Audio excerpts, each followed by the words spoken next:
Whenever someone is trying to learn a new skill, they feel like they have to start from scratch. They're learning this new skill and it could be foreign to them. Like in Apex Legends, you might be learning how to IGL for the first time, or you want to get better at fragging, or you want to improve your aim, and you are introduced to an entirely new world of multiple skills. In aim, you learn about target switching and tracking and clicking and the differences between each, and then there are subcategories. And this applies to every single skill. It can feel overwhelming, but that is a consequence of a deeper issue, which is this mentality that whenever you're learning a new skill, that it's completely isolated, that you are starting completely from scratch. This isn't true.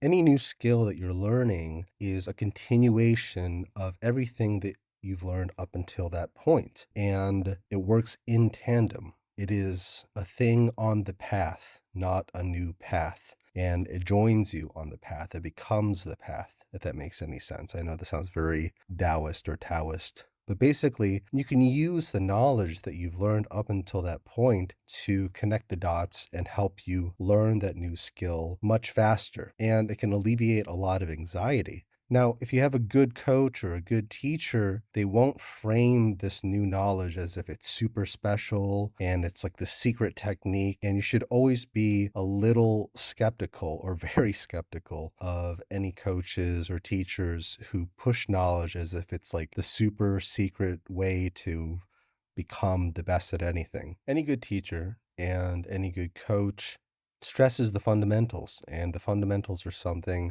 that you carry with you all the way until mastery and beyond. A minute to learn, a lifetime to master.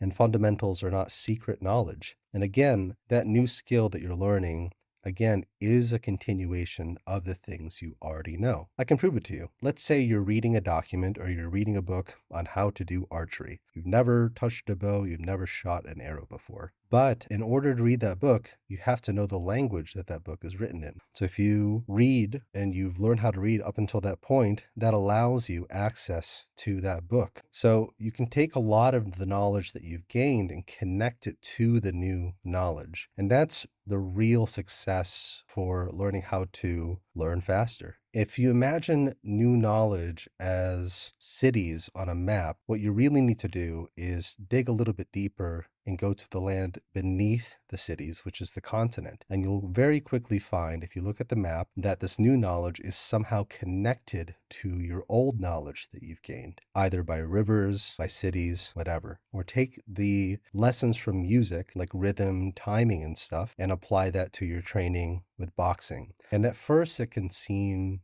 nebulous and it doesn't really apply right away. But if you're creative and you really understand the fundamentals between the two, you'll be able to connect the dots. Again, it's about connecting the dots. A lot of people call it parallel thinking. But my point is, whenever you're learning something new and you might feel that sense of anxiety, you don't have to, because that anxiety is basically telling you you're going from 0 to 1. The truth is, you never start at 0. Any knowledge that you have is just a continuation of your knowledge in the past. And the knowledge that you will gain today will be a connection for your knowledge in the future. I hope that helps.